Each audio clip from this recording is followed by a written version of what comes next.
اہم اور بنیادی موضوع آپ کی خدمت میں عرض کرنا ہے۔ اپنی دینی معلومات کو فلٹر کرنے کے لیے، چیک کرنے کے لیے، ملاوٹی مال کو صحیح مال سے الگ کرنے کے لیے۔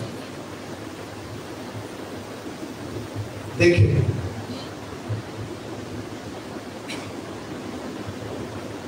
دو مثالیں آپ کو دیتا ہوں اور پھر اس سے آگے بڑھتا ہوں نتیجہ لے کے، جب آپ کو وہ واضح ہوگا۔ دیکھیں، قرآن مجید محفوظ ہے، جیسا نازل ہوا تھا ویسا محفوظ ہے۔ اگر آپ میں سے کسی کے ذہن میں، بعض کے ذہن کے ڈالا کہ قرآن محفوظ نہیں ہے، اس کو کسی بہت بڑے جاہل یا کسی بہت بڑے فراڈیے نے خراب کر دیا، اور یہ فراڈیے قلیل کثیر پائے جاتے ہیں۔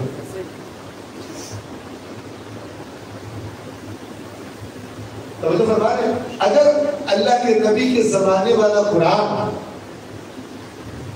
اگر نہیں تھا موجود، تو پھر پانچویں چھٹے اور بعد والے امام کون سے قرآن کے بارے میں لوگوں کو کہہ رہے ہیں ہر بات قرآن پہ پرکھو؟ کون سا قرآن کہہ رہے ہیں جڑا ہے ہی کوئی نہیں؟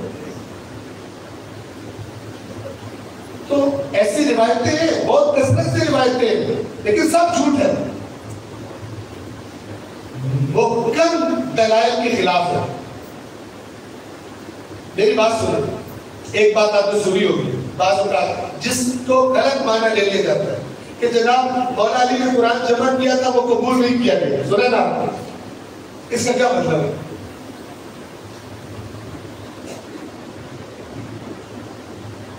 اگر ہم یہ مان لیں، فرض کریں ہم یہ مان لیں کہ جو قرآن کا ٹیکسٹ ہے، قرآن کا متن ہے، حاشیہ اور وہ نہیں، جو متن ہے، بسم اللہ الرحمن الرحیم الحمدللہ رب العالمین سے لے کر من الجنۃ والناس تک، یہ جو قرآن کا ٹیکسٹ ہے، یہ مولا علی نے جو جمع کیا تھا کوئی اور ٹیکسٹ تھا؟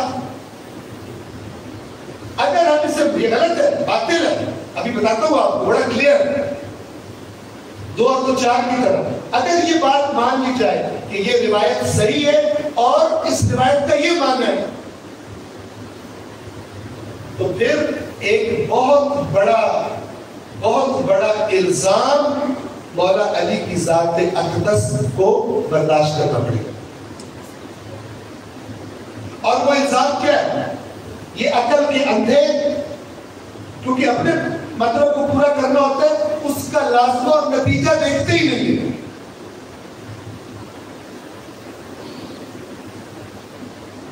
رسول اللہ کی سب سے بڑی ذمہ داری قرآن پہنچانا تھا، جی قرآن مجید پہنچانا تھا، دین پہنچانا، اور دین کی جو قانون ہے، جو لکھا ہوا ریٹن قانون ہے، وہ کیا ہے؟ قرآن ہے۔ جو رسول کا وارث ہے اسے قرآن کا محافظ ہونا چاہیے یا نہیں ہونا چاہیے؟ تو اگر مولا علی نے جو قرآن جمع کیا تھا، اگر وہ اور کوئی قرآن تھا اور وہ قرآن نہیں تھا، ٹیکسٹ میں چینج تھی، تو پھر جب مولا کو ظاہری خلافت ملی، جو مولا اپنی حکومت کو خطرے میں ڈال رہے ہیں لیکن فلان بندے سے کمپرومائز نہیں کر رہے اور کہہ رہے کہ میں ایک لمحہ بھی برداشت نہیں کروں گا، اس سے بڑی ذمہ داری مولا کی یہ تھی کہ لوگوں کو سب سے پہلے یہ بتاتے کہ جو قرآن تم پڑھ رہے ہو وہ غلط ہے، اصلی قرآن یہ بات ہے۔ کسی جھوٹی روایت میں بھی نہیں ملتا کہ مولا نے لوگوں سے کہا کہ قرآن تمہارا والا غلط جو تمہارے پاس ہے، میرے والا قرآن ہے وہ یہ ہے، اس کو پڑھو۔ جھوٹی روایت میں نہیں ملتا۔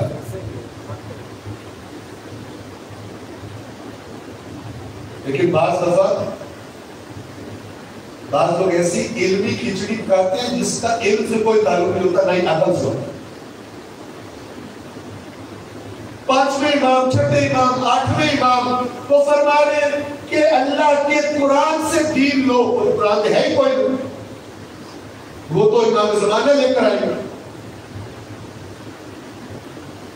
جھوٹی ہے یہ چیزیں، مگر یہ کہ اگر مانا یہ کیا جائے کہ قرآن مجید کی آیات کے بارے میں جو وضاحتیں ہیں وہ اہل بیت اطہار کے پاس لکھی ہوئی ہے، اور وہ ایک نسخہ ہے جس میں آیات کا ٹیکسٹ نہیں، متن قرآن نہیں، اس کی وضاحتیں کس کے بارے میں اتری، کیوں اتری، فلان مثلا، تو وہ بات بالکل قابل تسلیم ہے۔ لیکن اگر کوئی یہ کہے کہ یہ قرآن کا ٹیکسٹ ہی کوئی اور تھا، وہ علم سے بھی فارغ ہے اور کامن سینس سے بھی فارغ ہے، اور اسے پتہ نہیں ہے کہ وہ علی مرتضیٰ پہ کتنا بڑا الزام لگا رہا ہے کہ قرآن کے پاس تھا، انہوں نے بتایا ہی کوئی نہیں۔ بس نتیجہ یہ نکلا کہ قرآن کریم محفوظ ہے، اور اللہ نے اس کو قیامت تک محفوظ رکھنے کا آیا حدیث رسول اور حدیث اہل بیت بھی اسی طرح محفوظ ہے؟ نہیں۔ یہ وہ بات ہے کہ جو میں آپ کے سامنے کھول کے رکھنا چاہتا ہوں۔ اگر محفوظ ہوتی اسی طرح تو ایک فرمان بھی آپ کو نہ ملتا ہے اہل بیت کا کہ جو حدیث تمہارے پاس آئے اسے قرآن پہ پیش کرو، ضرورت ہی نہیں۔ یہ تو تبھی آئے گا نا، کسی چیز کو، نوٹ کو کب چیک کیا جاتا ہے؟ جب شک ہو کہ نقلی ہے۔ اگر معاشرے میں نقلی نوٹ ہو ہی نہ تو چیک کرنے کی ضرورت نہیں پڑے گی۔ لیکن جب نقلی نوٹ لوگ چلانا شروع کر دیتے ہیں، شکل اصلی نوٹوں کی طرح ہوتی ہے، تو تب گورنمنٹ کی طرف سے، بینکس کی طرف سے ہدایات آتی ہیں، مشینیں بنا دی جاتی ہیں، نشانیاں بتائی جاتی ہیں اصلی نوٹوں کی، اور کہا جاتا ہے کہ ہوشیار، خبردار، اگر نقلی نوٹ لوگے تو تب کو نہ صرف یہ کہ تمہیں ملے گا کچھ نہیں، الٹا جیل کے اندر بھی ڈال دی دو۔ پھر ہم یہ بھی سنیں گے کہ انہوں نے دیتا سی اور فلانے قبلہ صاحب دے گئے تھے، تو فلانے ذاکر صاحب دے گئے تھے، تو فلانے شاعر صاحب نے دیا تھا۔ یہ بھی سنا جائے گا، بتانے والوں نے فارمولہ بتا دیا۔ حدیث کا معاملہ سنیں۔ حدیث کا معاملہ یہ ہے کہ جو میں نے کہا تھا دو مثالیں، دو حالتیں، دو مختلف کنڈیشنز۔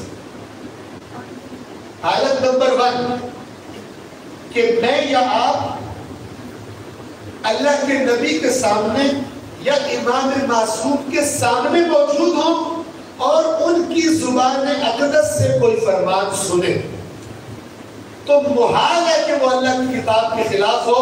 جو امام فرما رہے ہیں وہی حق ہے۔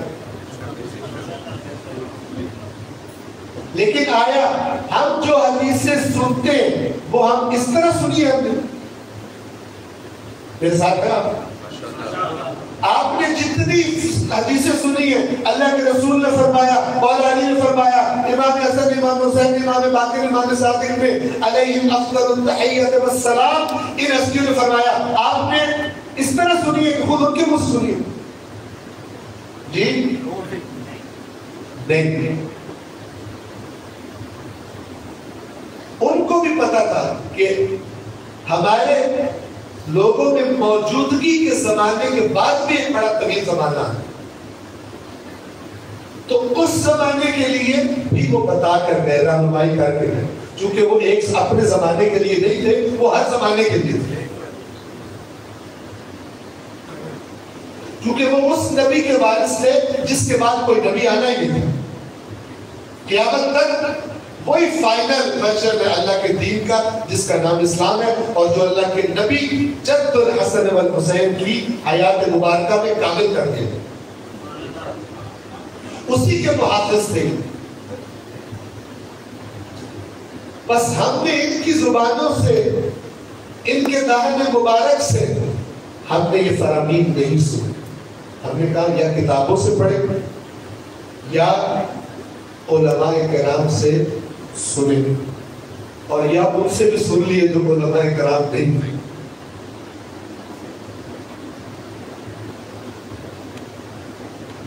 اب دیکھیں، میں آج بات یہ پوائنٹ بتا کے آپ کو یہاں پہ بات روکا ہوں، انشاءاللہ کل زندگی رہی تو اس کو مکمل کریں۔ اللہ کے نبی کی آپ کو مثال دے رہے ہیں۔ اللہ کے نبی حضرت محمد مصطفیٰ صلی اللہ علیہ وسلم کی حیات مبارکہ میں ایک دن اللہ کے نبی مسجد نبوی میں تشریف لائے، صحابہ کرام کو جمع فرمایا اور خطبہ ارشاد کرا۔ ایک ہوتا نا حدیث، چار بندے بیٹھے ہیں، کوئی فرمان بتا دیا، لیکن ایک کچھ حدیثیں ہوتی ہیں جو خطبہ کہتے ہیں۔ خطبہ کیا ہوتا ہے؟ مجمع سے خطاب ہوتا ہے، ان کی وہ بھی حدیث ہے، ان کی روایت نہیں ہوتی، لیکن چونکہ خاص حالت کی ہے اس کو خطبہ کہا جاتا ہے۔ تو خطبہ ارشاد فرمایا جمع کر کے صحابہ کرام کو، اور وہ خطبہ کیا تھا؟ اللہ کے نبی نے فرمایا میرے نام پر کثرت سے جھوٹ بول رہے ہو، زندگی میں سونے مدینے میں اتنا کوڑا کام شروع ہو گیا تھا۔ اللہ کے نبی کیا فرما رہے ہیں؟ میرے نام پر یہ بھی فرمایا جھوٹ بولا جا رہا ہے، فرمایا کثرت ہو گئی ہے، میرے نام پہ جھوٹ بولا جا رہا ہے۔ تو سن لو، جس نے بھی میرے نام سے جان بوجھ کے جھوٹ بولا اس کا ٹھکانہ جہنم ہے۔ کیوں؟ اس لیے حدیث کے لفظ نہیں بیان کر، یہ کیوں فرمایا؟ اس لیے کہ اللہ کے نبی کے نام پہ جو عام بندہ سنے گا وہ تو دین سمجھے گا اسے۔ توجہ فرما رہے ہیں؟ ایک بندہ بات کرے ہمارے دادا حضور نے یہ فرمایا تھا، آپ کہیں گے آپ کے دادا حضور قابل احترام ہو کہ ہم کیا کریں؟ آپ کریں عمل دادا کی بات پر، لیکن کوئی آپ سے کہے اللہ کے نبی نے فرمایا، آپ جو بولے اللہ کے نبی نے فرمایا، بولا کر دین بن جائے گا آپ کو۔ تو یہ خطرناک زہریلا کام اللہ کے نبی کی ابدی حیات طیبہ میں شروع کر دیا، کام پڑ گیا کثرت۔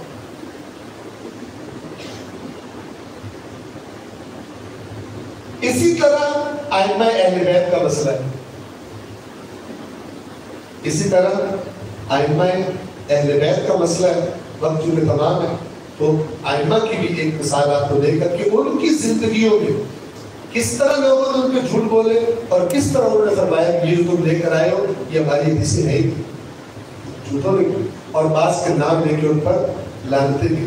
تو یہ انشاءاللہ پروردگار نے توفیق دی، کل اس سلسلے کی آپ کی مجلس ہے، اس موضوع کو ہم تمام کریں گے۔ آج ہم یہیں پہ اتفاق